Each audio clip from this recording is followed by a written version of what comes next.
Hello, very beautiful community. Just a very quick chat today about the Trump-Putin call. President Trump's continuing to rescue Mr. Putin from not only strategic disadvantage, but even from political inconvenience. Mr. Putin has been asked for a while now about a 30-day ceasefire, and his latest answer in the call is a memorandum about the details and timing of a peace deal that may or may not come at some point in the future.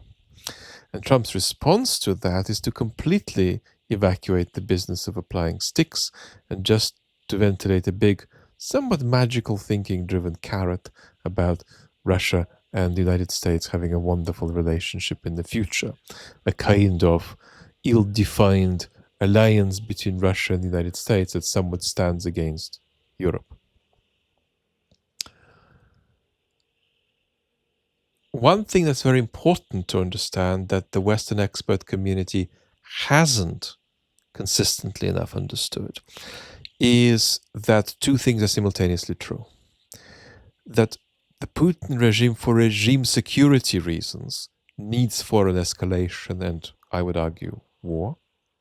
That it doesn't follow from that it can't accept a peace deal. It can accept a peace deal and restart the war later in Ukraine. It can accept a peace deal and start a new war in the form of a delimited skirmish with NATO in the Baltics, for instance. It can also, to some extent, let go of some of its aspirations to use Ukraine as a lever to destabilize the West geopolitically by simply getting much of what it wants from the West geopolitically without having to push on the Ukraine lever to get these things. So it's entirely possible for Putin to agree to a deal, even if it remains true, as it absolutely does, that Putin needs war for regime security. Now, if you had a competent and strategically minded US president, the aspiration would be to create a gray zone whereby you persuade Putin that a deal is more toxic for Ukraine than it is for Russia, when in fact the deal is more toxic for Russia than it is for Ukraine. Putin is trickable along these lines, but it would have taken a disciplined and competent and benignly motivated president of the United States, and we don't have any of these things.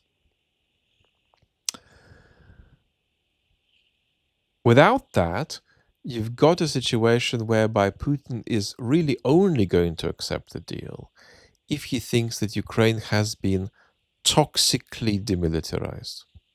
It doesn't need to be some kind of complete demilitarization, but it needs to be a degree of demilitarization that he thinks is sufficiently toxic for Ukraine's future security.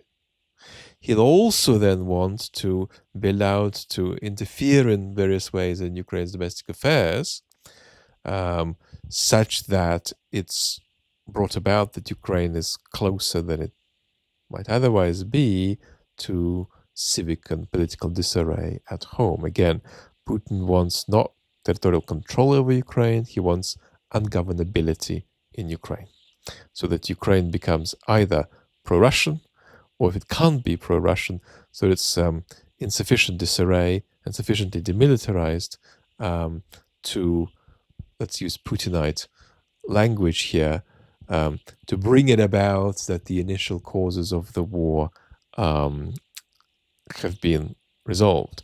And the initial causes of the war are fundamentally tied, actually, not to Ukraine's potential membership in NATO, but just Ukraine existing on Russia's border as a relatively independent and moderately democratic state, whatever alliances it joins or doesn't.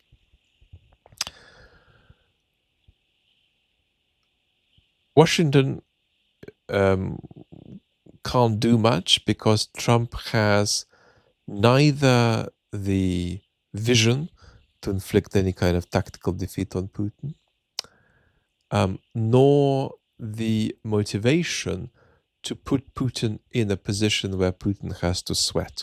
A position in which Putin sweats is actually very uncomfortable for Trump, and he just doesn't want it.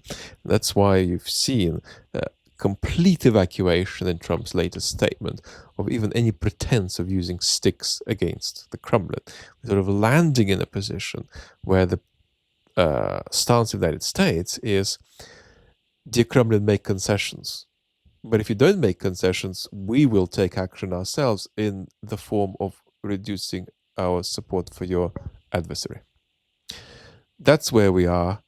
And that's what foreign policy in the age of imperial and democratic decline looks like. Beautiful community. Lots of love.